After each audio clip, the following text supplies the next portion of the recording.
নমস্কার আমার সকল প্রিয় বন্ধুদের, সবাই কেমন আছেন? সবাই ভালো আছেন, আমিও ভালো আছি। চলে এলাম আজকের মাছ দিয়ে মুগ ডালের মুড়ো ঘন্ট বানাতে। এই রেসিপিটা আজকে শেয়ার করব সবার সঙ্গে। প্রথম থেকে শেষ পর্যন্ত থাকার অনুরোধ রইল। একে একে সব কিছুই দেখাচ্ছি। এই দেখুন, আমি কড়া বসিয়ে দিয়েছি, কিছুটা তেলও দিয়ে দিয়েছি, আর এখানে আমি মাছ নিয়ে নিয়েছি। এই মাছের মাথা এগুলো দিয়েই আজকের মুড়ি ঘন্ট বানাবো। এখানে ডালটা আমি সেদ্ধ করে নিয়েছি আগে থেকে, মুগ ডাল কিছুটা। প্রথমে আমি মাছগুলো লবণ হলুদ দিয়ে তুলে দেবো।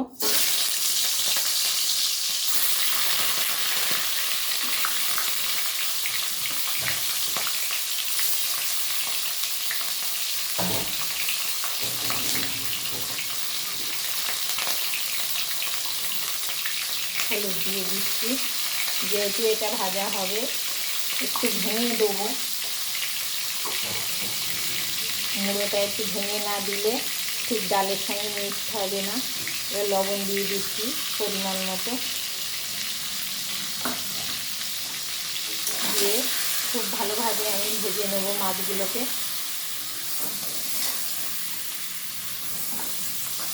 যে কীভাবে সবাই জানেন, তবুও আমি যেভাবে বানাই আজকে সেটাই সবার সঙ্গে শেয়ার করব। আপনারা কেমনভাবে এই মুগ ডাল দিয়ে মাছের মাথাটা রান্না করেন জানাবেন। আর আমার রান্নাটা আজকে কেমন লাগলো জানাতে ভুলবেন না। প্রথম থেকে শেষ পর্যন্ত দেখতে থাকুন।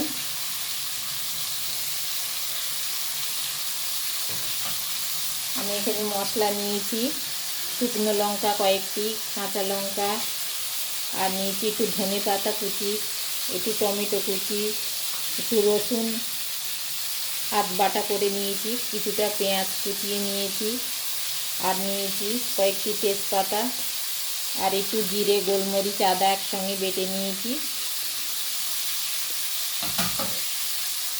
আগে মাছটা প্রথমে আমি ভালো করে ভেজে নেব।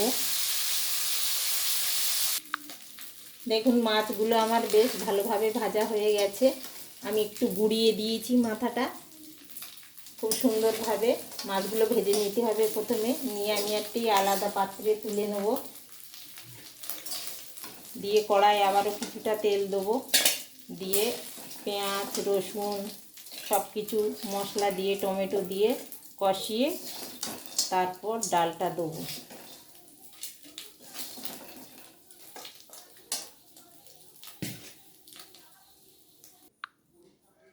দেখুন, আবারও কিছুটা তেল দিয়েছি। এবার লঙ্কাগুলো আমি ফাটিয়ে দিয়ে দেবো।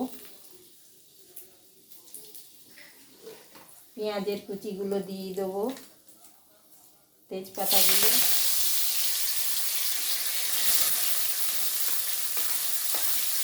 রসুনটা একটু পরে দেবো। আগে একটু পেঁয়াজটা ভাজা হলে তারপর রসুনটা দেবো।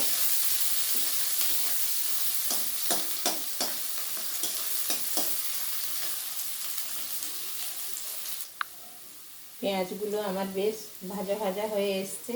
এবার আমি রসুন বাটাটা দিয়ে দেবো, টমেটো কুচিটাও দিয়ে দেবো, কাঁচা লঙ্কাটা একটু পরে দেবো। এগুলো দিয়ে আমি বেশ কিছুক্ষণ কষিয়ে নেব।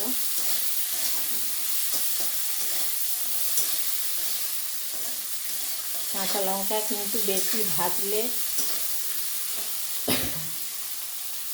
ওর যে একটা স্মেল আছে ওটা কিন্তু পাওয়া যায় না, সেই জন্য কাঁচা লঙ্কাটা একটু পরে দেবো।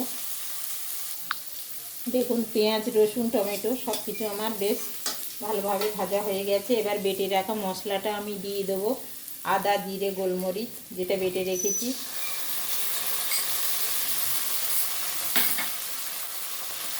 পরিমাণ মতো হলুদ দিয়ে দেবো,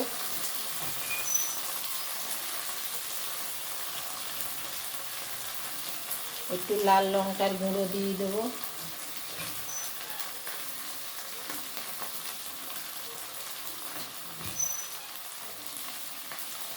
স্বাদ অনুযায়ী লবণ দিয়ে দেবো। আমার মাছে কিছুটা লবণ দেওয়া আছে, সেই জন্য খুব বেশি দেবো না।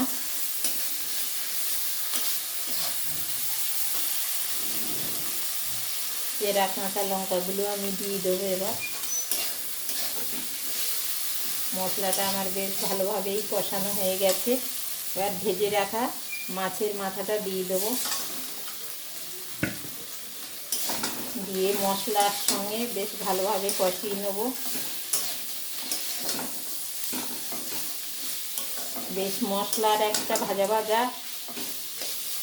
সেন্ট বেরোলে তারপর ডালটা ঢেলে দেবো।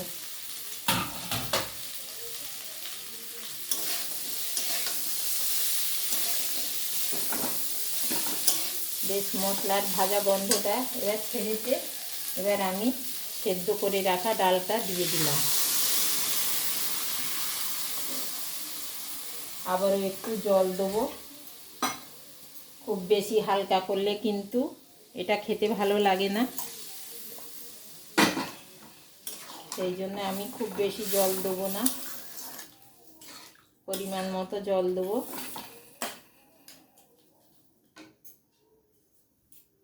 এবার একটা থালা দিয়ে আমি ঢেকে দেবো।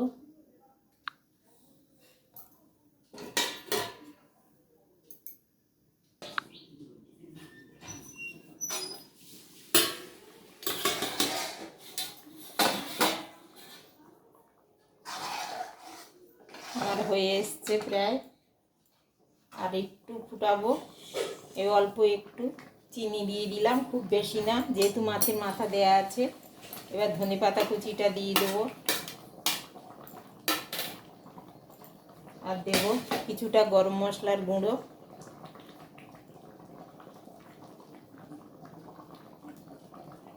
আর দেবো 1 চামচ ঘি।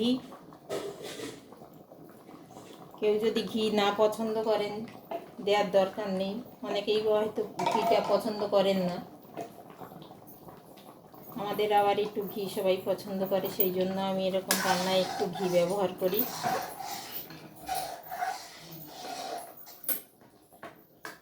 ঠিক ঘনত্বটা এরকমই থাকবে, খুব বেশি হালকা না, খুব বেশি ঘন না। গরম ভাতে যদি একটু বেগুনি হয়, এরকম মুড়ি ঘন্ট দিয়ে অসাধারণ লাগে। একবারও হলে এইভাবে রান্না করে খেয়ে দেখবেন। আজকের আমার রান্নাটা আপনাদের কাছে কেমন লাগলো জানাতে একবারেই ভুলবেন না। সবাই ভালো থাকুন, সুস্থ থাকুন। দেখা হবে আবার পরের কোনো ব্লগে।